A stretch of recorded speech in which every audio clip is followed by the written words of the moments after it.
obviously got the game coming up this weekend, but kind of seems like the big news today is a lot of folks are of course, having issues and things around the conference. And I guess just from your standpoint, I know you guys have prepared for this and prepared for things this season, but just how much of a concern is it trying to get games in, trying to get this season off the ground and rolling? Just how much is that consistently on your mind on a day-to-day basis? It's on my mind day to day. We talk about it with our team on a daily basis about, how COVID is just out of control throughout our country, how, is at all-time highs in terms of daily people coming down with it. Hospitalizations are at an all-time high.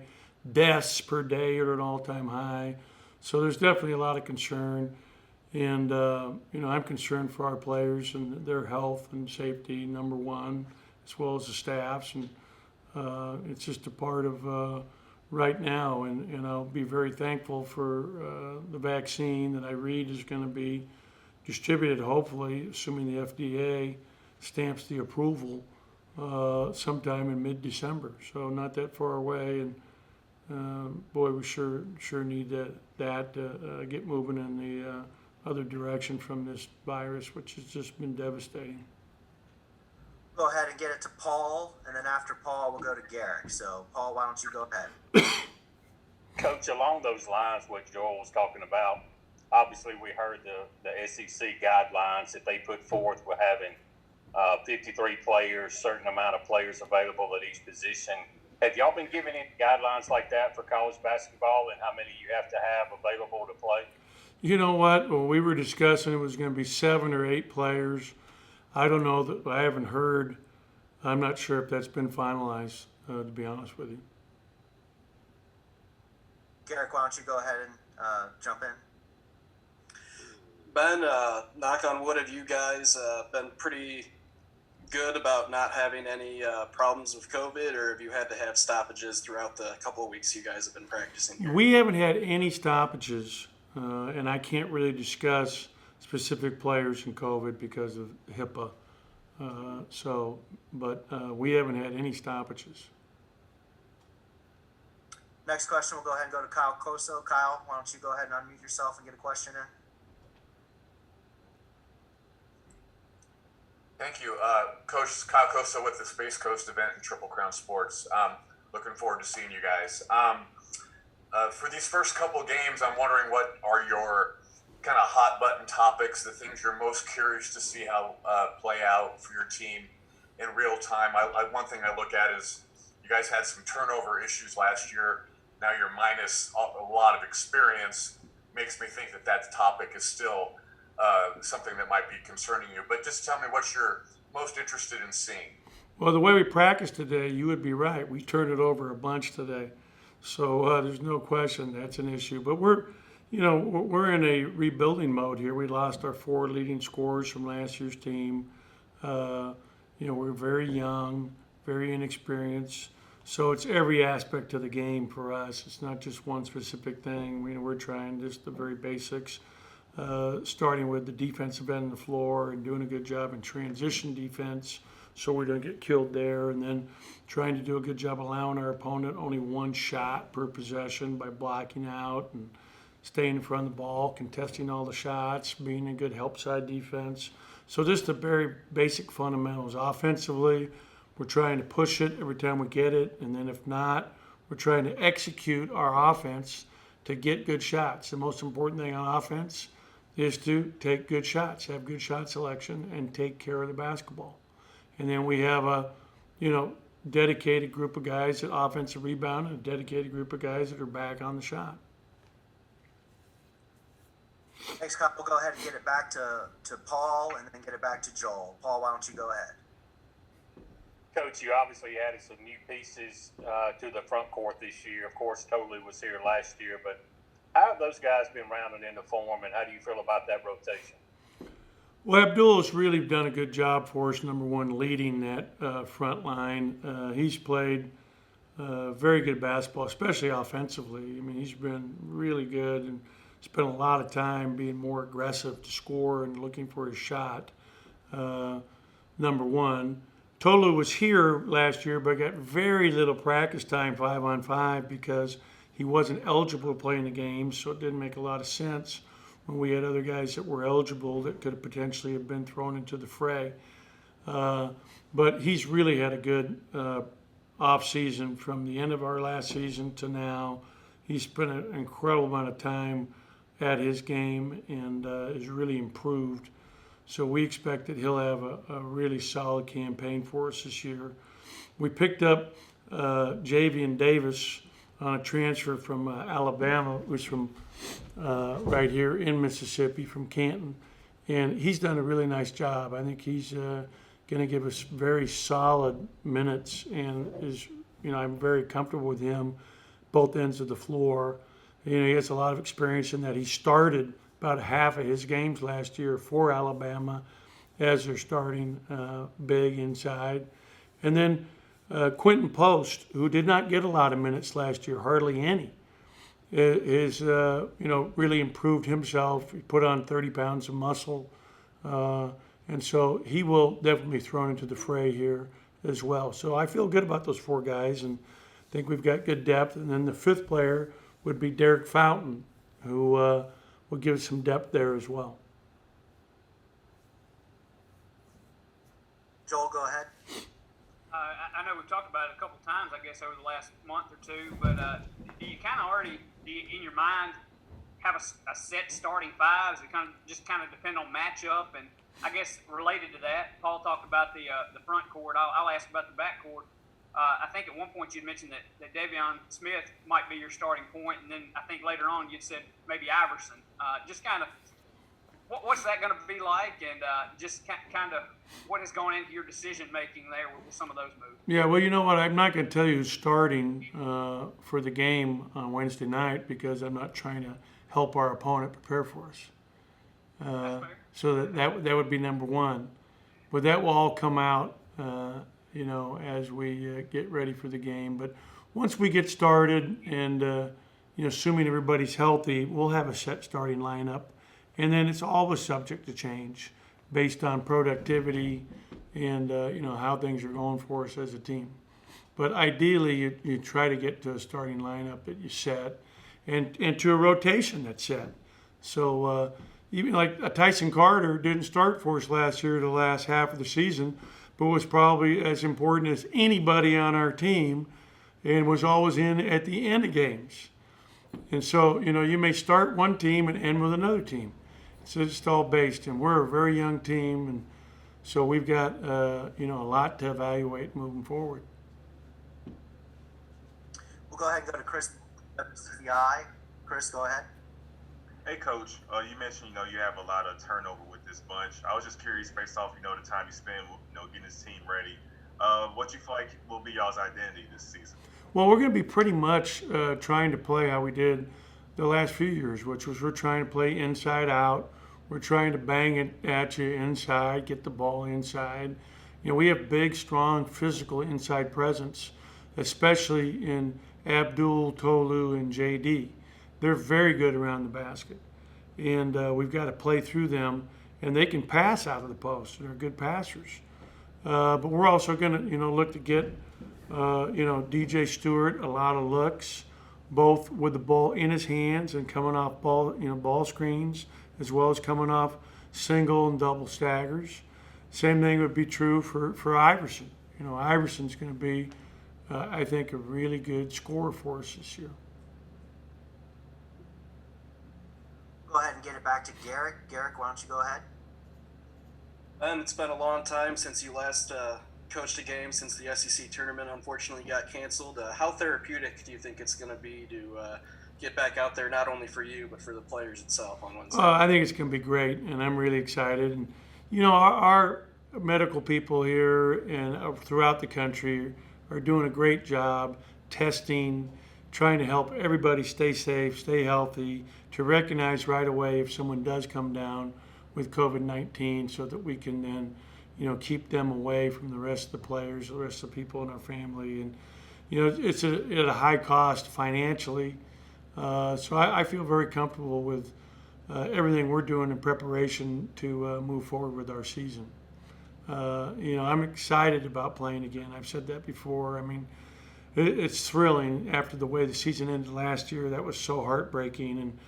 And this is the first time we've really talked about the fact that we just had the draft on Wednesday and we had 2 Bulldogs go, Robert Woodard to Sacramento and Reggie Perry to Brooklyn. Really excited for those 2 young men and wish them the very best as they get ready to start their training camp here, which I think is the 1st of December. Go ahead and go back to Kyle. Kyle, why don't you go ahead and get in with a follow-up question? Yeah, Coach. You've been in the game a long time. I'm wondering how you sort of balance the need for patience and understanding with this young group versus expectations and what people have to rise to to play ball for you. How exhausting or tricky is it for you trying to know which pedal to push? Well, that is a great question, but we're all about rising the expectation. The next guy is up. If someone goes down, we've got to go out. And the bottom line is what I ask and demand of my players is to do your very best. Do everything you can within your best ability to be the best you can be each and every day in everything that you do, both at the basketball floor as well as in the classroom. And that's what we're teaching, preaching, and asking them to do. So as long as they're giving it everything they've got and doing everything they can do to be their best, both individually and collectively, that's all I can ask. We'll go ahead and get it to Bob Holt, Arkansas. Bob, why don't you hop on? Hey, Coach, how you doing? Good to see you. Good to see you, Looking Bob. good. Look like you're one of those few people that haven't put weight on during this. I know I have. Hey, you brought up the draft. I got on a little late, so sorry if you answered this, but 14 SEC picks, or I guess 12 SEC picks, the most of any league for the first 14. Mississippi State used to have a couple. I think 6 or 7 teams had at least one guy picked. What do you think of that for the league? Because everybody thinks about it being a football league, but obviously a lot of good basketball players too. I think it really reflects well upon the conference and what the league has done with men's basketball here the last 4 or 5 years. I mean, I think there's really been a concerted effort by the conference, by the leadership of each of the respective institutions in the Southeastern Conference to emphasize and try to put more resources into being good in men's basketball.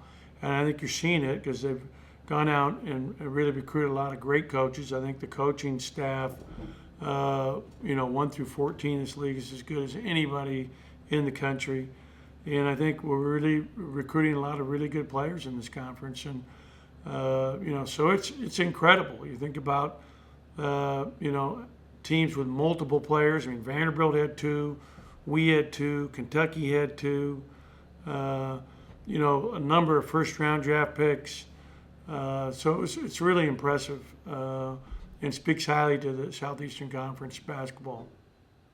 One guy who didn't get picked was Mason Jones. He was maybe a second-round pick projection, but he signed with the Rockets. Do you? I know you've praised him after games. Yeah, I love his game. Hey, the AP had him as the co-player of the year with Reggie last year. Mason was an incredibly difficult guy to guard. He has like a mentality of a 35-year-old NBA veteran in terms of understanding and feel for the game. And I'm sure that his agent did a good job vetting what team really wanted him to be in their program and had real plans for him. And that's a great team to be with. I mean, I love Denver. I love Mike. I think they do a great job coaching and teaching. And you see some of the guys, I mean, the Joker himself was like a late second-round pick. That's one of the best players in the NBA right now. So that's a great place for him to be. And I was a little bit surprised he wasn't drafted. What you see, though, a lot of those teams, when you get to 45 to 60, they're just stacking guys. And I think it's unfair to American players the way you can draft a foreigner and then keep them on the team and retain the rights to them for a number of years. Hopefully someday they'll be able to rectify that. I'd love them to see him draft their kid and leave him in college. Be able to take a kid at 50 and say, yeah, we have the rights to him, and why don't you stay and play in college for another year or two? I'm sorry. Mason signed with the Rockets. The Rockets. My bad. I thought you said Denver. Oh, no, that's a place that really needs players. So obviously he's in a good situation with all the turnover they're having. That's probably even better. In that, there's a lot of volatility going on in their roster. But bottom line is, he's a good player who will play in the NBA, I believe. Thanks. All right, we'll have time for a couple more. We'll go ahead and get it back to Joel Coleman. Joel, go ahead. And again, if you guys have any other questions, go ahead and put it into the chat for us. I think we're about 15 minutes in now, Ben. I don't think anybody's asked you about Clemson yet. So I guess just what's your early impressions of what you're going to see on Wednesday? Well, I was getting pretty sick to my gut last night, Joel, watching them beat Florida State last year late in the season on a film. They beat Duke, they beat North Carolina, they beat Louisville, they beat Florida State, and all those guys are back with the exception of one guy. So they've added some really good pieces. They had a kid who was hurt that's coming back off an injury. Hunter is a really good piece. P.J. Hall, the freshman coming in, that's big. I loved when I watched him in AAU. Really skilled. He could play anywhere. So they're very, very good, really well coached, experienced, coming off a really good run to end their season, the last third of their season. So we've definitely got our hands full with Clemson, which we knew.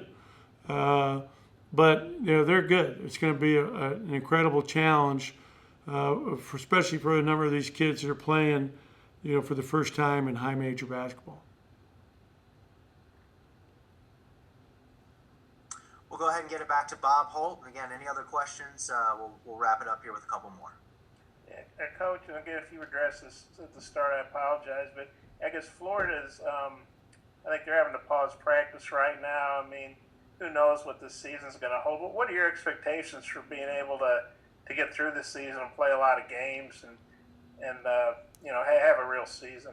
Well, I think with our students all going home now from campus here after today, finals, and there's a few finals tomorrow, but we're leaving town.